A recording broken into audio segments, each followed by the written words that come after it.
नमो नमः। आज की अंतर्जालीय कक्षा में आप सभी का हार्दिक स्वागत है। हम बीए द्वितीय वर्ष के संस्कृत साहित्य के पाठ्यक्रम में निर्धारित महाभारत के शांति पर्व के 192वें अध्याय का अध्ययन कर रहे हैं। पूर्व के वीडियो में हमने इसकी पृष्ठभूमि को जानते हुए महाभारत का विकास क्रम, महाभारत का वर्तमान स्वरूप, महाभारत के 18 पर्व और उनकी प्रतिपाद्य विषय वस्तु के बारे में जानकारी प्राप्त की थी। इसी के साथ ही हमने महाभारत के शांति पर्व का क्या महत्व है इसके बारे में जाना और महाभारत के शांति पर्व के 192वें अध्याय की प्रतिपाद्य विषय वस्तु के संबंध में हमने विस्तार से जानकारी प्राप्त की थी।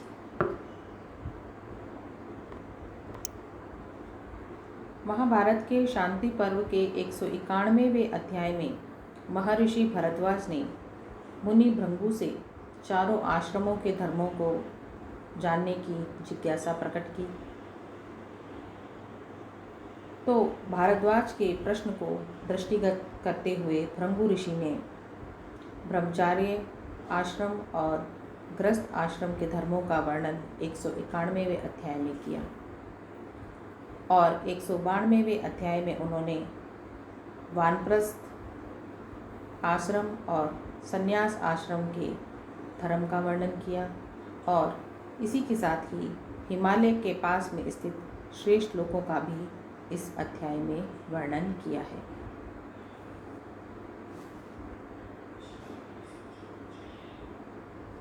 महाभारत के शांति पर्व के 192वें अध्याय के आरंभ में उन्होंने वानप्रस्थ आश्रम में निरत मनुष्यों के द्वारा अपनाए जाने वाले वानप्रस्थ धर्म संबंधी कठोर नियमों का वर्णन भरद्वाज ऋषि से किया है और कहा है कि वानप्रस्थः खल्वपि धर्ममनुसरन्तः पुण्यानि तीर्थानि नदीप्रस्रवणानि सुविवक्तेष्वरण्येषु मृगमहिषवराह शार्दूल वनगजाकीर्णेषु तपस्यन्तो अनुसंचरन्ति। वानप्रस्थः खल्वपि, वानप्रस्थ धर्म का पालन करने वाले मनुष्य निश्चित रूप से ही धर्मम अनुसरन्तः अपने वानप्रस्थ धर्म का पालन करते हुए पुण्यानि तीर्थानि पवित्र तीर्थ स्थलों में, नदी प्रसवणानि नदियों और झरनों के आसपास,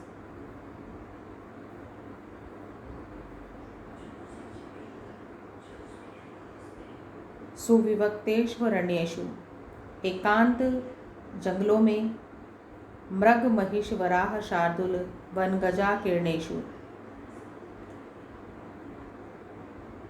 मृग महिष यानी कि भैंसे, वराह यानी कि शुअर, शार्दूल यानी कि सिंह, वनगज यानी कि जंगली हाथियों से, आकीर्णेषु यानी कि भरे हुए,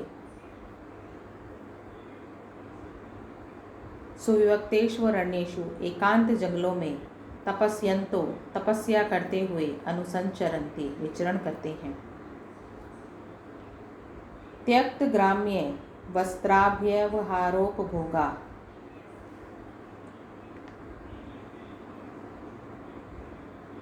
ग्रामीण वस्त्रों का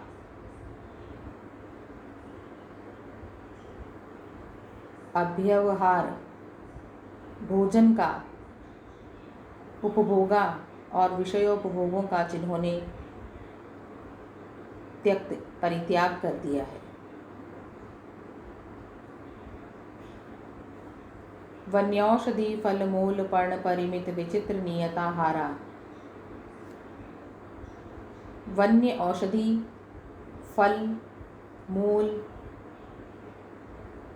तथा पत्तों का सीमित विचित्र एवं नियत आहार करने वाले स्थानासनीनों खुली भूमि पर बैठने वाले, भूमि पाषाण सिक्ता शर्करा, वालुका भस्म शाइनः, जमीन पत्थर रेत कंकरीली मिट्टी बालू या राख पर सोने वाले, काश कुश चर्म वल्कल संवृतांगा, काश कुश चर्म और वृक्षों की छाल से अपने शरीर के अंगों को आच्छादित करने वाले, केश शमश्रु नखरोम धारिणों, बाल दाढ़ी नख तथा रोम को धारण करने वाले, नियत कालोपस्पर्शना, नियत समय पर उपस्पर्शन यानी कि स्नान करने वाले, अस्कंदित काल बलि होमानुष्ठाइन, निश्चित काल का उल्लंघन न करने वाले, अर्थात निश्चित समय पर ही बलि होम अनुष्ठान, बलि वैष्णवदेव और अग्निहोत्र होम का अनुष्ठान करने वाले, समित कुश कुसुमापहार सम्मार्जन लब्ध विश्रामः, समिधा कुश पुष्प आदि का संग्रह, आश्रम की सफाई आदि करने के पश्चात विश्राम को प्राप्त करने वाले, शीतोष्ण वर्ष पवन विष्टम्भ विभिन्न सर्व त्वचो,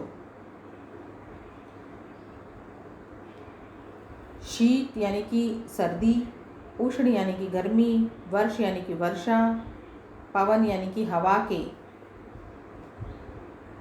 विष्टम्भ वेग अवरोध से, विभिन्न यानी कि फट गई है, सर्व त्वचा शरीर की पूरी खाल जिनकी, ऐसे विविध नियमोपयोग चर्यानुष्ठान विहित परिशुष्क मांस शोणित त्वक अस्थिभूता, विविध नियम उपयोग चर्या नाना प्रकार के नियमों का पालन करने से, चर्यानुष्ठान विहित और सत्कर्मों का अनुष्ठान करने से, विहितः करने से हो गया है,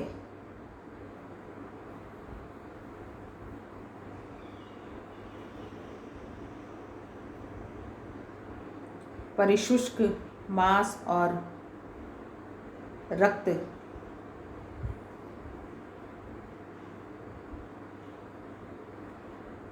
जिनके, ऐसे शरीर के स्थान पर चमड़े से ढकी हड्डी वाले, धृतिपराः धैर्यशाली, सत्व योगात् सत्व के योग से यानी कि साहस के योग से, शरीराणि उत्वहन्ते अपने शरीर के भार को वहन करते हैं। इस प्रकार भृगु ऋषि ने भरद्वाज ऋषि को वानप्रस्थ आश्रम में प्रविष्ट पुरुषों की दिनचर्या, नियम, परिपालन आदि के विषय में बताते हुए कहा है कि वानप्रस्थ लोगों का वानप्रस्थ धर्म के अतिरिक्त न कोई दूसरा धर्म होता है और न ही कोई निश्चित निवास स्थान होता है। वे मुख्य रूप से वानप्रस्थ के लिए निर्धारित धर्मों का ही पालन करते हैं और ऐसा करते हुए वे तपस्या में लीन होकर सदा विचरण करते रहते हैं। उनकी तपश्चर्या के लिए कोई एक स्थान भी नहीं होता। वे जिन स्थानों में तपस्या करते हैं वे पवित्र तीर्थों और एकांत जंगलों में, नदियों तथा झरनों के आसपास होते हैं। वे स्थान मनुष्यों से परिपूर्ण नहीं होते हैं, अपितु वे तो जंगली जानवरों से भरे रहते हैं। वानप्रस्थ आश्रम में प्रवेश करने के पहले ही गृहस्थ आश्रम के वस्त्र, भोजन तथा विषयोपभोगों का सर्वथा परित्याग कर देते हैं। इस आश्रम में उनके भोजन में स्वादिष्ट खाद्य पदार्थों के लिए कोई भी स्थान नहीं होता है। जंगलों में स्वतः उत्पन्न होने वाले निवार आदि अन्न, फल, मूल तथा पत्ते ही उनके भोजन में सम्मिलित होते हैं। वे जंगली अन्न, फल, फूल आदि भी सीमित और निर्धारित मात्रा में ही लेते हैं। इसे एक प्रकार का विचित्र आहार ही कह सकते हैं। जहाँ तक उनके उठने बैठने सोने के स्थान का प्रश्न है, वे खुली ज़मीन पर ही बैठते हैं। खुली भूमि, पत्थर, रेतीली भूमि, कंकरीली मिट्टी, बालू, राख आदि पर ही वे सोते हैं। वानप्रस्थ जीवन में काश, कुश, चाम और वल्कल ही उनके वस्त्र की भूमिका निभाते हैं। वे उन्हीं से ही अपने शरीर के अंगों को ढके रहते हैं। गृहस्थों की भांति वे केश आदि को संवारते नहीं हैं। उनके बाल, उनकी दाढ़ी, उनके नाखून, उनके रोए आदि अपने प्राकृतिक रूप से बड़े ही रहते हैं।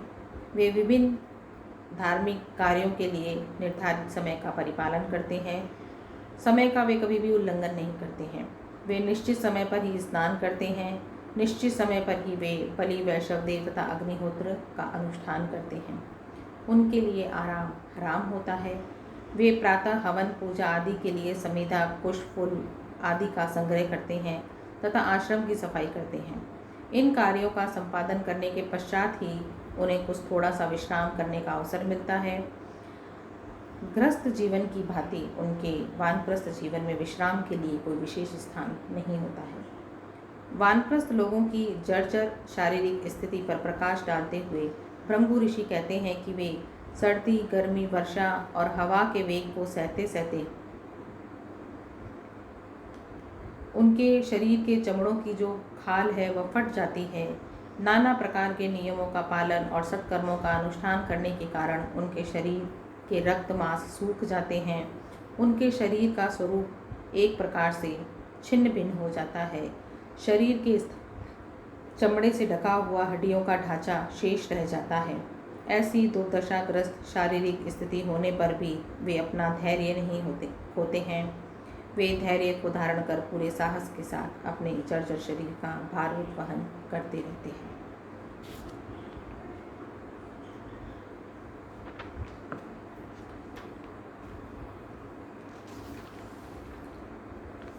वानप्रस्थ धर्म का पालन करने वाले मनुष्य को क्या फल मिलता है, इसी के बारे में बताते हुए भृगु ऋषि कहते हैं, यस्तवेतां नियतश्चर्यां ब्रह्म ऋषि विहितां चरेत् स दहेदग्निवद दोषान् जयेल्लोकांश्च दुर्जयान्।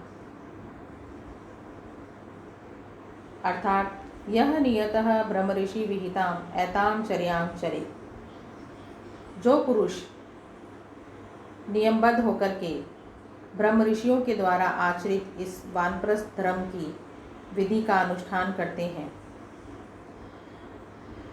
स अग्निवत दोषान दहेत, वह अग्नि के समान अपने सभी दोषों को भस्म कर देते हैं।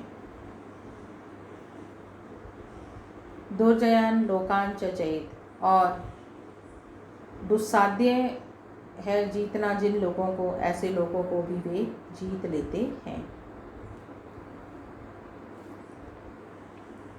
इस प्रकार इस श्लोक में वानप्रस्थ धर्म का पालन करने वाले पुरुष को मिलने वाले फल का वर्णन करते हुए भृगु ऋषि कहते हैं कि वानप्रस्थ आश्रम में प्रविष्ट व्यक्ति के लिए उस आश्रम की रहन सहन, दिनचर्या, तपश्चरण, विचरण, निवास, फलाहार आदि भोजन, शयन, वस्त्र धारण आदि से संबद्ध अनेक निर्धारित विधेय कार्यों का नियमित रूप से संपादन करने का विधान है। वानप्रस्थ आश्रम का आश्रय लेने वाले ऋषियों ने उन सभी निर्धारित धर्मों का परिपालन किया है। इसीलिए परम धर्मात्मा ब्रह्म ऋषियों के द्वारा सम्यक रूप से अपनाए गए वानप्रस्थ धर्मों का नियमित रूप से अनुष्ठान करने वाले पुरुष को दो प्रकार के दुर्लभ फल मिलते हैं। एक तो उसके सभी दोष उसी प्रकार भस्मीभूत हो जाते हैं जिस प्रकार अग्नि के द्वारा सभी वस्तुएं जलकर खाक कर दी जाती हैं। दूसरे, वह वानप्रस्थ धर्म का पालन करने वाला पुरुष ऐसे उत्तम लोगों को प्राप्त कर लेता है जिनका प्राप्त करना नितांत कठिन है। यह कठोर वानप्रस्थ धर्म के अनुष्ठान की ही महिमा है, जिसके कारण वानप्रस्थ धर्म को धारण करने वाला पुरुष ऐसी स्थिति को प्राप्त होता है।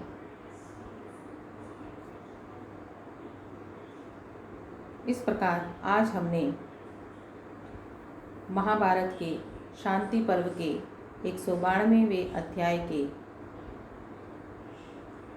अंतर्गत वर्णित वानप्रस्थ आश्रम में वास करने वाले मनुष्यों के धर्म के बारे में विस्तार से जाना और वानप्रस्थ धर्म का पालन करने वाले मनुष्यों को मिलने वाले फल के विषय में भी हमने विस्तार से जाना। अब मैं अपनी वाणी को यहीं विराम देती हूँ। धन्यवाद।